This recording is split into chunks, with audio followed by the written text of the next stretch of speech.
அஸ்ஸலாமு அலைக்கும். அதாவதுங்க ஒரு திருடன் ஒரு வீட்டுக்கு போறாப்ல திருடுறது. அப்ப அந்த திருடன் வீட்டுக்கு போகும்போது எல்லா சாமானும் எங்க இருக்குன்னு சொல்லி தேடிட்டு இருக்காப்ல. அப்போ இன்னொரு ஒரு ஆளு வர்றாப்ல. அப்ப அந்த இன்னொரு ஆளு உனக்கு நான் ஹெல்ப் பண்ணவான்னு கேட்கிறாப்ல அந்த மனிதர்கிட்ட.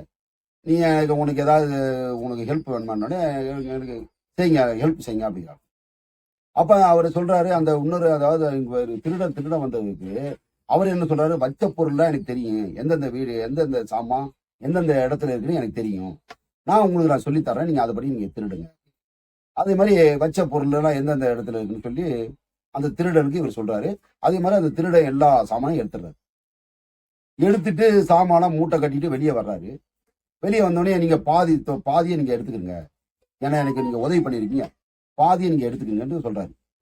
அப்ப அவர் என்ன சொல்றாரு தெரியுமா, அந்த வீட்டுக்கு சொந்தக்காரன நான் தான்ப்பா, வீட்டுக்கு சொந்தக்காரன நான் தான். அப்ப இதுல என்ன அவர் என்ன சொல்றாரு, திருடுறதுக்கு நான் தான் உனக்கு வழிகாட்டி, ஏன்னா ஆடம்பரமான நான் இது பண்ணியிருக்கேன்.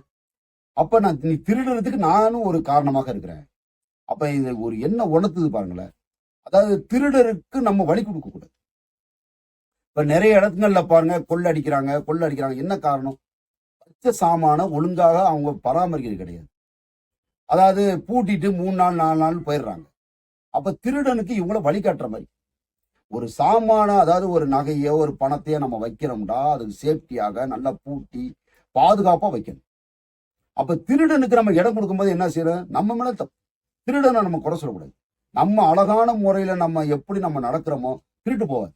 ஏகப்பட்ட நியூஸ் கேட்கிறோம், எல்லா இடத்துலயும் பாருங்க திருடு போகுது. ஏன் திருடு போறதுக்கு நம்ம கரெக்டாக நம்ம நடந்துகிட்டோமா, எதுக்கு திருடு போகும்? திருடருக்கு நம்ம வழி கொடுக்க கூடாது.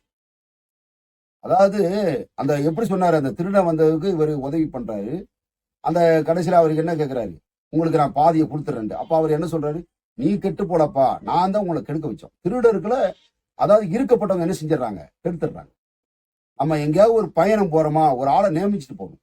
ஒரு வாட்ச்மேனை யாராவது போட்டு இந்த வீட்டுக்கு நீங்க யாராவது பாதுகாப்பா கொடுத்துட்டு போகணும். அந்த வீட்டை சும்மா பூட்டிட்டு போயிடக்கூடாது.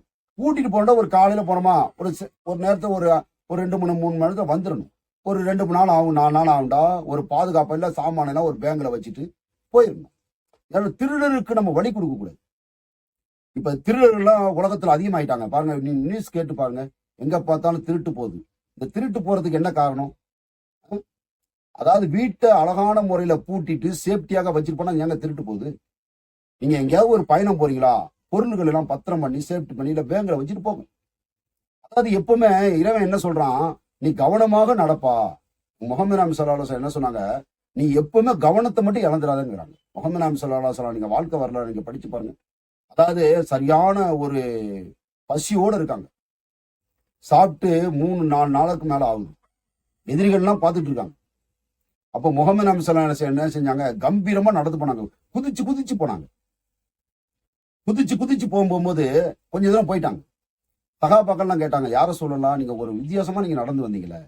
அப்போ முகமது நபி ஸல்லல்லாஹு அலைஹி வஸல்லம் சொல்றாங்க, எதிரிகள்லாம் நம்மளை பார்த்துக்கிட்டு இருக்காங்க, அதனாலதான் கம்பீரமா நான் நடந்தேன். நம்ம சாப்பிடலன்னு நம்ம அதை இது பண்ணக்கூடாது, நம்ம கம்பீரத்தை மட்டும் விட்டக்கூடாதுன்னாங்க. முகமது நபி ஸல்லல்லாஹு அலைஹி வஸல்லம் என்ன எதை செஞ்சாலும் கருத்து, அதனாலதான் அவங்கள பின்பற்றணும். அதாவது நம்மளுக்கு ஒரு சூப்பர் ஸ்டார்டா யாரு, அவங்க தான் நமக்கு ஸ்டார். இந்த உலகத்துக்கு மத்தவங்க, ஆனா மறுமையில அவங்க தான் நம்மளுக்கு ஸ்டார். அவங்க தான் நம்மளுக்கு என்ன செய்வாங்க, பாவத்தை மன்னிக்கிறது, சுஜியில விழுந்துருவாங்க. இறைவன்ட்ட சுஜியில விழுந்து, இறைவா என்னோட உம்மத்தும்பாங்க. எல்லா நபிமார்களும் அவங்களுடைய குறைகளை சொல்லுவாங்க. ஆனா கண்மணி நாயகம் ஸல்லல்லாஹு அலைஹி வஸல்லம் மட்டும் யா அல்லாஹ் என்னுடைய உம்மத்து. அதனாலதான் உயிரை விட நேசிக்கணும் அவங்கள. முகமது நாயகம் ஸல்லல்லாஹு அலைஹி வஸல்லம் அவங்கள பத்தி பேசினா நம்மெல்லாம் நம்முடைய இதே தாங்காது. நம்ம இஸ்லாத்துக்காக அவ்வளவு கஷ்டப்பட்டிருக்கோம். குடும்பத்தாரெல்லாம் கேட்டாங்க, எங்களுக்காக கொஞ்சம் துவா செய்யுங்களே. ஆனா நம்ம கண்மணி நாயகம் ஸல்லல்லாஹு அலைஹி வஸல்லம் என்ன செஞ்சாங்க, என்னுடைய உம்மத்து நரகத்துக்கு போயிடக்கூடாதுன்னு ரொம்ப கவலைப்பட்டாங்க. இந்த மார்க்கமே பாருங்க கவலையான மார்க்கம். அதான் முகமது நபி ஸல்லல்லாஹு அலைஹி வஸல்லம் சொன்னாங்க, சிரிக்கிறவங்களோட சிரிக்காத, அழுதுகிட்டு இருக்காங்கல்ல நீனு சேர்ந்துக்கிட்டு அழுவுண்டாங்க. இந்த மார்க்கத்தை பத்தி வர்ணிக்க முடியாது. இந்த மார்க்கத்தை பத்தி பேசித்தான் ஆகணும். ஒவ்வொரு முஸ்லீமும் பேசிட்டு போயிடணும். முகமது நபி ஸல்லல்லாஹு அலைஹி வஸல்லம் நம்மளுக்கு வழிகாட்டு. ஒரு மனிதனுக்கு எப்படி வாழணும், எப்படி இருக்கணும். நாளைக்கு மறுமை ஒரு சகாபி என்ன செய்றாங்க, ஒரு போர்ல என்ன செய்றாங்க, அந்த சகாபியை அனிமித்து பொருள், அதாவது போர்ல எதிரிகள் விட்டு போயிட்டா அந்த போர் நமக்கு அலால். அந்த சாமானை எட்டு வர்றாங்க. முகமது நபி ஸல்லல்லாஹு அலைஹி வஸல்லம், யார சொல்லலாம், இன்னைக்கு போர்ல நிறைய சாமான் கிடைச்சிருக்கு. அப்ப முகமது நபி ஸல்லல்லாஹு என்ன சொன்னாங்க, அப்படியே திருப்பி விட்டாங்க. நீங்க 2 ரக்காத்து சுன்னத்தான தொழுது தொழுவுங்க, இதை விட சிறந்ததுன்னாங்க. சகாபாக்களை 1,24,000 சகாபாக்களை உருவாக்கினாங்க. அவங்களுடைய இறுதி காலகட்டம் போகும்போது 1,24,000 சகாபாக்கள், அதாவது ஒளி விளக்குகளை நிறுத்திட்டு போயிருக்காங்க. அப்ப நம்ம என்ன செய்யணும்? அந்த முகமது நபி ஸல்லல்லாஹு அலைஹி வஸல்லம் வழிமுறையை நம்ம பின்பற்றணும். நம்ம இந்த உலகத்துல ஏதாவது போறதுக்கு முன்னாடி சாதிச்சுட்டு போயிடணும். அதான் கண்மணி நாயகம் ஸல்லல்லாஹு அலைஹி வஸல்லம் என்ன செஞ்சாங்க, இந்த உலகத்துல இருந்து அவங்க அதிகம் வயிறு நிறைய சாப்பிட்டது கிடையாது. அவங்க அந்த அளவுக்கு அதாவது சிரிச்சது கிடையாது. சிரிப்பாங்க, புன் சிரிப்பாங்க சிரிப்பாங்க. அதாவது அவங்க வாழ்நாள்ல 2 வாட்டி தான் சிரிச்சிருக்காங்க, கடவா பல்லு தெரிகிற அளவு. அதாவது இசா தொழுகையில இருந்து சுபு தொழு வரைக்கும் இறைவன்ட்ட கேட்டுக்கிட்டே இருந்தாங்க. அப்ப இறைவன் அந்த துவாவை ஏத்துக்கிட்ட உடனே பக்கத்துல இருக்கிற சைத்தான் என்ன செஞ்சான், வாரி வாரி மண்ணள்ளி கொட்டிக்கிறான். அத முகமது நபி ஸல்லல்லாஹு அலைஹி வஸல்லம் சிரிப்பு அடக்க முடியாம கடவா பல்லு தெரிகிற அளவு சிரிச்சாங்க. சைத்தான் வாரி வாரி கொட்டிட்டான்.